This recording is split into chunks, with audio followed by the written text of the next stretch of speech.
வணக்கம். 63 நாயன்மார்கள் வரிசையில் நாம் இன்னைக்கு பார்க்க போகிறது திரு நீலநக்க நாயனார் அப்படிங்கிறவரை பற்றி. நாம் நேற்று பார்த்தது திரு நீலகண்ட நாயனார். இவர் திருநீலநக்க நாயனார். இவர் சோழவள நாட்டில் சாத்தமங்கை அப்படிங்கிற ஒரு ஊரில் பிறந்து வளர்ந்தவர். இவர் வேதங்கள் சொல்வது எல்லாமே சிவனடியாரையும் சிவனையும் சிவனடியார்களுக்கும் தொண்டு செய்கிறது தான் அந்த மறை சொல்வது அப்படின்னு புரிஞ்சு அதையே இவர் கடைப்பிடிச்சிட்டு வர்றார். சிவன் கோவில்களுக்கு தன்னால் முடிஞ்ச தொண்டுகளை செய்கிறது, சிவனடியார்களுக்கு முடிந்த தொண்டுகளை செய்கிறது, இப்படி வாழ்ந்துக்கிட்டு இருக்கார். இப்போது அந்த ஊர்லேயே கோவில் கொண்டிருக்கிற அயவந்தி ஈஸ்வரர், அயவந்தி அப்படிங்கிற ஒரு இடத்துல இருக்கிற இறைவனுடைய கோவிலை பார்க்கறதுக்கு ஆசைப்பட்டு அன்னைக்கு அவர் பார்த்த தலமாக இருக்கலாம், அந்த ஊரில் தான் பிறந்திருக்காரு. அதனால் அவர் அன்னைக்கு அவரை பார்க்கணும், அர்ச்சிக்கணும் அப்படின்னு தோணி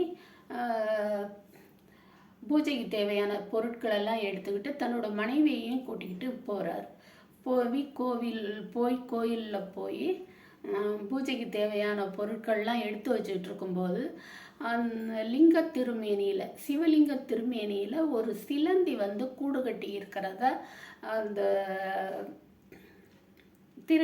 நீலநக்க நாயனாருடைய மனைவி பார்க்குறாங்க.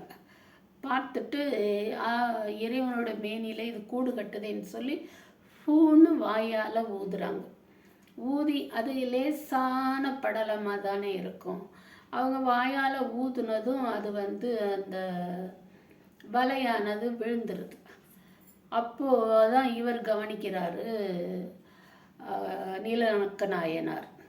அவர் மனைவி செய்த செயலை பார்த்துட்டு, என்ன செயல் செய்த நீ? இறைவனுடைய மேனியில் நீ உன்னுடைய எச்சில் படிந்த வாயால் ஊதலாமா அப்படின்னு கோபப்படுறார். கோபப்பட்டு என்ன செய்கிறாரு, சிவனுக்கு தொண்டு செய்கிறதே நம்மளுக்கு பணி, சிவனுக்கும் சிவனடியார்களுக்கும் இப்படி ஒரு அபவாதம் செய்துட்டியே அப்படின்னு சொல்லி அவர் கோபப்பட்டு, நீ இனிமே எனக்கு வேணாம் அப்படின்னு சொல்லிடுறார். அந்த அம்மாவும் அவருடைய பேச்சை மறுக்க முடியாமல் அஞ்சு பயந்து ஒரு இடத்துல இருந்துடுறாங்க கோவிலில். இவர் பூஜையெல்லாம் முடிச்சுட்டு அந்த அம்மாவை விட்டுட்டே போயிடுறார். போன பிறகு அன்றிரவு தூங்கும்போது இறைவனார் தனது மேனியை காட்டி, உன் மனைவி வாயால் ஊதிய இடத்தை தவிர மற்ற இடங்கள் எல்லாமே என்னுடைய அந்த சிலந்தியின் பசையால் கொப்பளங்கள் நிறைஞ்சிருக்கு பார் அப்படின்னு சொல்லி காமிக்கிறார். அவர் தூங்கும்போது கனவுல உடனே இறைவனுடைய பேச்சு தட்ட முடியாமல் தட்டக்கூடாதுங்கிறதுனாலேயே அவரே தன் மனைவியோட செயலை ஒத்துக்கிட்ட பிறகு நம்ம யார் அதை தவறுன்னு சொல்கிறதுக்குன்னு சொல்லி எப்போ விடியோன்னு காத்துறது, காலையில் விடிஞ்சதும் வேகமாக போய் தன்னுடைய இறைவனை வேண்டி தன்னுடைய மனைவியை அழைச்சிட்டு வந்துடுறார். இதுதான் திருநீலநக்க நாயனாருடைய கதை. இவர் திருஞான சம்பந்தரையும் பார்த்திருக்கார், சிறுத்தொண்டர் அப்படிங்கிற அடியவரையும் பார்த்திருக்கார், அந்த காலத்தில் வாழ்ந்திருக்கார். ஞான சம்பந்தர் சிறுவயது பிள்ளையாக தான் இருக்கார். ஊராக கோவில்களுக்கு போய் பதியங்கள் பாடுறது அவருடைய திருப்பணியாகவே இருந்திருக்கு. அதனால் இவரை அவர் வந்திருக்காருன்னு தெரிஞ்சு போய் பார்க்குறாரு. பார்த்துட்டு அவருக்கு ஒரு சிவனடியார், அதுவும் முக்கியமான சிவனடியார் வந்திருக்கார், அவருக்கு செய்வனவெல்லாம் செஞ்சுட்டு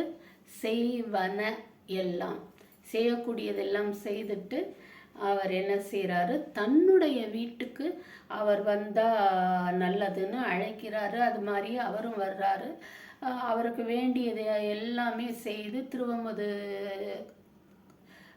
உண்ண செய்து அவர் என்ன செய்கிறாரு, திருஞான சம்பந்தர் கிளம்பும்போது தானும் கிளம்புறார். நானும் உங்களோடைய வர்றேன் அப்படின்னு சொல்லி. இல்லை, நீ இங்கே இருந்து இந்த இறைவனுக்கு தொண்டு செய், இந்த ஊரில் இருக்கிற இறைவனுக்கு தொண்டு செய் அப்படின்னு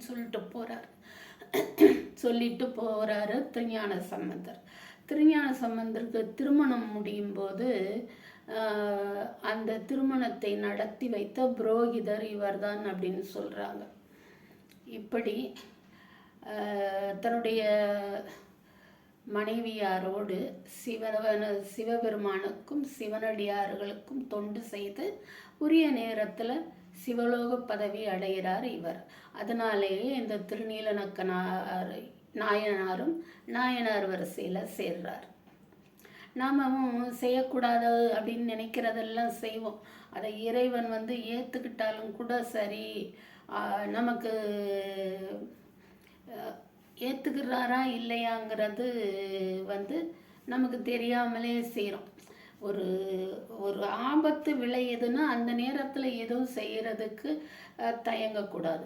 ஆனால் இதை செய்யக்கூடாதுன்னு தெரிஞ்சும் செய்கிறது நிறைய பிழைகள். இது என்னன்னு கேட்டிங்கன்னா, தீப்பெட்டியால் உரசி குத்து விளக்கு மற்ற எல்லா விளக்குகளையுமே ஏற்றக்கூடாது. ஒரு விளக்கு மற்றும் ஏற்றி வச்சுக்கிறலாம். அது இதை ஏற்றுவதற்காகவே உபயோகப்படுத்தலாம். ஒரு சின்ன அகல் விளக்கில் எண்ணெய் ஊற்றி திரி போட்டு அதை எரிய வச்சு அதை குத்து விளக்கு பொருத்துறதுக்கு, காமாட்சி அம்மன் விளக்கு பொருத்துறதுக்கு எல்லாத்துக்குமே வச்சுக்கிட்டு அப்புறம் ஊதுபத்தி பொருத்துவோம், சூடம் பொருத்துவோம். சூடம் பொருத்துறதே பெரும்பாலும் நிறைய பேர் தீபத்திலேருந்து ஒளியை எடுத்துகிட்டு செய்கிறத நான் பார்த்துருக்குறேன். இந்த வெள்ளைப்பிள்ளையாரை கிள்ளி அவருக்கே நைவேத்தியம் செஞ்ச மாதிரி அவங்களுக்குன்னு விளக்கை ஏற்றிட்டோம். அப்புறம் அதுலேருந்து சுடரை எடுக்கிறது தப்பு. அது ஒன்று. அப்புறம் வாழைப்பழத்தை ஊதுபத்தி ஸ்டாண்டாக மாற்றிடுறது. ஒருத்தன் ஊதுபத்தி ஸ்டாண்டை முழுங்கிட்டானா, ஆனால் அவனுக்கு ஒன்றுமே ஆகலையா அப்படிங்கிறாங்க ஒருத்தர்.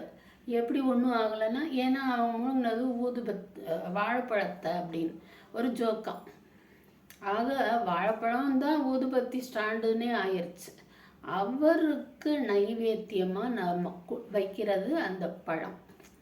ஒரு நாளைக்கு நம்ம என்னென்னலாம் திங்கிறோம், அதில் ஊதுபத்தி ஏற்றி வச்சு அது அப்படியே புகையாகி கறியாகி அந்த சாம்பல் சாப்பாட்டில் விழுந்தால் சாப்பிடுவீங்களா? சாப்பிட மாட்டோம் இல்லையா? அப்போ அவருக்குன்னு நைவேத்தியம் செஞ்ச ஒரே ஒரு 2 வாழைப்பழம், குட்டி வாழைப்பழம், அதில் போய் ஒரு ஊதுபத்தியை குத்தி வைக்கிறது எப்படி சரியாகும்? இன்னும் நிறைய விஷயங்கள் நம்ம தெரியாமலே செஞ்சுக்கிட்டு இருக்கிறோம். தெரிஞ்ச பிறகு செய்தால் அது ரொம்ப ரொம்ப தவறு. தெரியாமல் செய்தால் அது அந்த ஆண்டவன் ஏற்றுக்கிடுவார். தெரிஞ்சு அந்த தவறை செய்யாதீங்க, சரியா? நம்ம இந்த பதிவு உங்களுக்கு பிடிச்சிருந்துச்சுன்னா நாளைய பதிவையும் பாருங்கள்.